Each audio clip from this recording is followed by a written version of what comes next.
Tina. Our next author, featured author, is Patricia Donahue, who many of you will remember has appeared at previous Lit Cafes. Patricia is an award-winning novelist and short story writer. She penned the Mighty Orion trilogy and Claudia. Her education and work in psychology and education lends a solid foundation to her composition and style of storytelling. Patricia has taught writing in many genres for several years, including at UBC Okanagan and as far away as the Maritimes. Patricia's first publications were in academic journals, and later she published in newspapers and magazines. Her short story, My Little Sister Marta? Mm-hmm. Perfect. Won the Global Peace Alliance Award in 2017. From a seafaring family, Patricia is a professional tall ship sailor and visited many ports of call as research for her stories. She was a single parent of 3, which prepared her for any and all oncoming storms. Please join me in welcoming Patricia Donahue.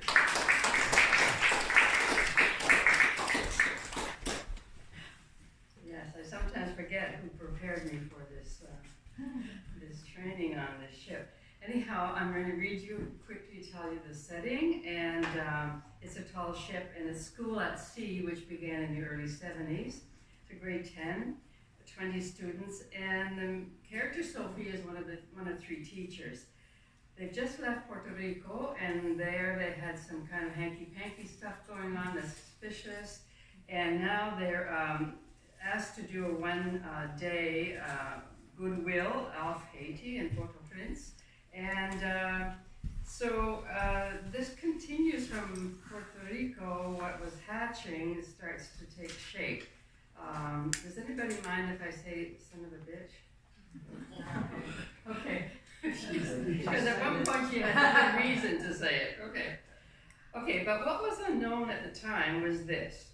For although being in Haiti would not in itself prove problematic, notwithstanding the prevalence of voodoo practices, a vestige, a connection from recently visited Puerto Rico would, and it was to surface this very night. It had been a blistering hot day, and with supper over, typically all on its heels, day was over too. Light faded early and fast.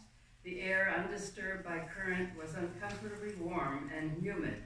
In Sophie's cabin, it was muggy, another reason for her to remain on open deck.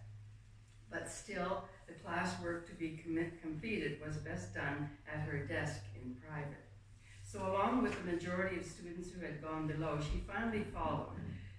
The ship's timbers creaked, and sounds akin to a low, brooding roar seemed drawn out.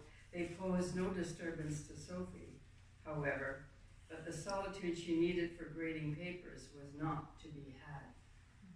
Leaving the cabin door ajar as she had done with the stairwell's 2 halves, she sat down at her tiny workspace. If only I had a fan, she thought, even a small one, anything to stir this stagnant air.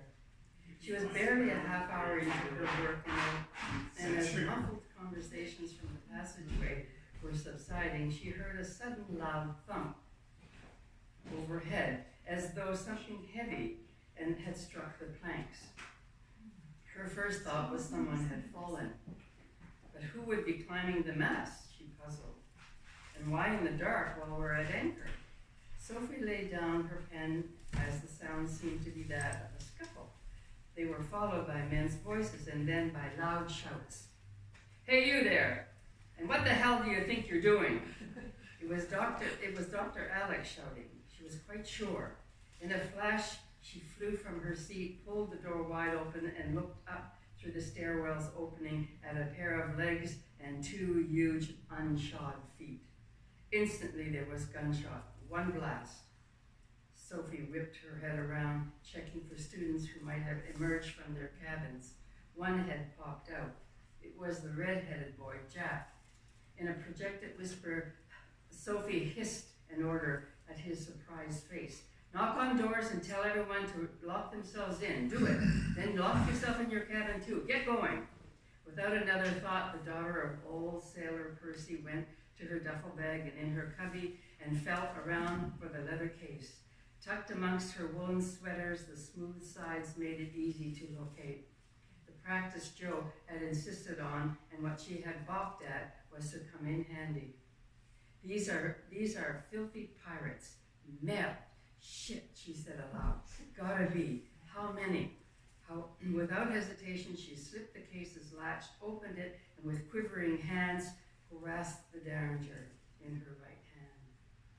Clamping her other hand onto it for steadying, she lifted the gun and aimed its barrel at the door, which she had deliberately left gaping open.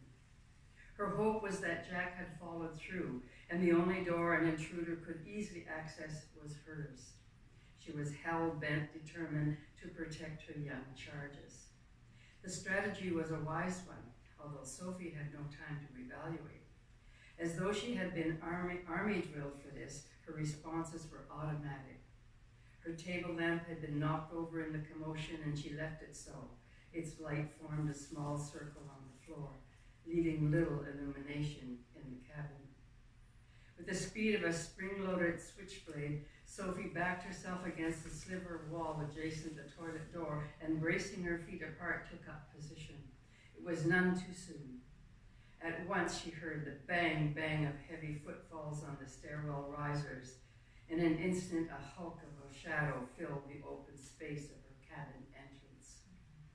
Jack had shut off the passageway's night lights, and despite a lack of background illumination to give detail, the white garb of the unwanted visitor betrayed his size. As he leapt over the entrance sill, Sophie saw that his shirt covered a massive chest. In that eternal moment of fight or flight, where her heart beat out a tattoo against her chest, she knew she had two choices. One was to make a dash under his arm and escape.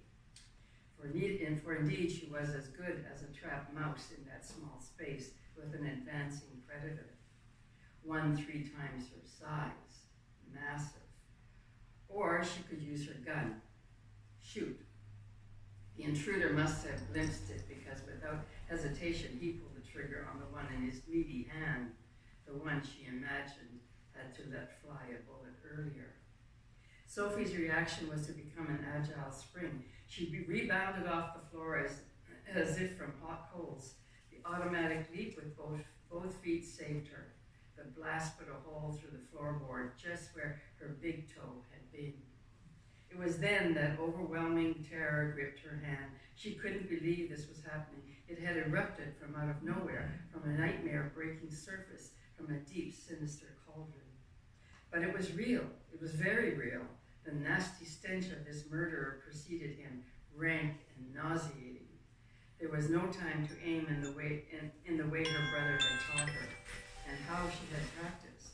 The intruder was going to shoot again. No question about that. Sophie pulled the trigger. No yelp sounded, nor did he call out. "You goddamn filthy son of a bitch," she screamed at him. There was no way to know if the bullet found its mark. If it had, it failed to stop his advance. Obstinately, he pushed toward her, and the smell of his rotten mouth grew stronger, giving her to gag on the foul air. Threateningly did he advance and quickly narrowed the space between them to a couple of feet. In the semi-dark, he snarled, "Ah, you'll make a good cover." The words were spit out in a corrupted French accent. "And the men will love you too." Humorously, he laughed through his spaces where teeth had gone missing. "All of them will have their way with you, my little fondling, my belle petite." He lurched at her and grabbed for her arm, but before Sophie had time to pull the trigger again, for her finger was pressed to it, another shot rang out. Bang!